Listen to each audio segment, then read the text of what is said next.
Bonjour, c'est Cathy en direct de l'atelier. Alors voilà, c'est ma nouvelle sculpture de ma collection où j'associe donc des pierres et la terre. Ici, ce sont des lapis lazuli, voilà, sous forme de libellule.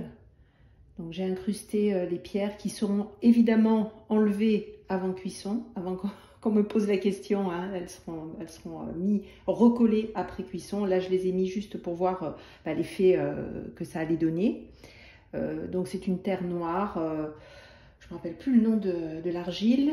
Je travaille rarement la terre noire, mais là je trouvais que pour faire ressortir le bleu des pierres, c'était sympa. Et c'est vrai que c'est une terre qui est assez intéressante. Qu'est-ce que je peux vous dire d'autre? Là je suis donc en train de faire les finitions.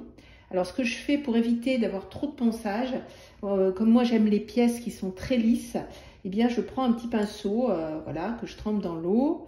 J'essore un peu et je passe comme ça sur toute la surface. Alors ça a pour but de lisser bien sûr. Ça déplace aussi un peu de matière en surface et ça permet donc d'avoir des pièces très lisses, très travaillées. Surtout, vous voyez, dans les endroits comme ça, les petits endroits où les doigts ne peuvent pas aller, le pinceau c'est quand même intéressant. Donc cette sculpture fera l'objet d'un cours sur le corps humain debout, parce que c'est un vrai challenge de faire un corps humain debout, hein. Et j'aurai l'occasion de vous montrer évidemment tout ça dans ce cours, tout ce que j'ai mis en place, toutes les stratégies pour qu'une sculpture tienne debout pendant tout le modelage. Voilà, n'hésitez pas à me dire ce que vous en pensez en commentaire. J'ai pas encore trouvé le titre, donc si vous avez des idées de titres, ça me ferait plaisir de vous lire. J'ai aussi ajouté de la gaze par endroits. Hein, ça, je vous avais fait une vidéo, vous pouvez le trouver sur ma chaîne, où je trempe de la gaze dans de la barbotine. Hein, la barbotine, donc c'est la terre qui est sous forme de crème. Et je colle sur la pièce. Ce qui va se passer, c'est qu'à haute température, le tissu va brûler et il restera donc que les traces en fait du textile. Donc j'en ai pas mis partout, mais j'en ai mis, je trouvais que c'était intéressant comme c'est un drapé.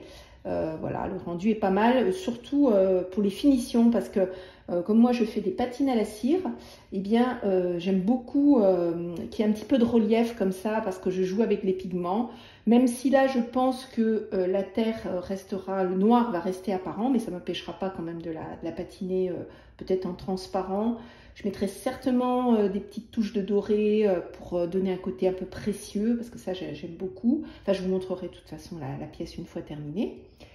Et puis voilà, donc n'hésitez pas à travailler vos pièces comme ça au pinceau en finition, hein, quand elles sont déjà pas mal prises. Hein. Là, la terre, elle est sous forme de ce qu'on appelle cuir, c'est-à-dire qu'évidemment, elle est plus malléable, mais par contre, elle est intéressante à travailler en surface.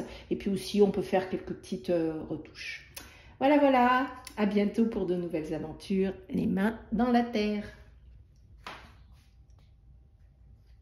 Ah, j'ai oublié de vous dire, vous pouvez aussi bien sûr télécharger mon livre. Le lien s'affiche en haut à gauche ou en bas dans la description. Il va vous aider justement à réussir votre première sculpture. À bientôt!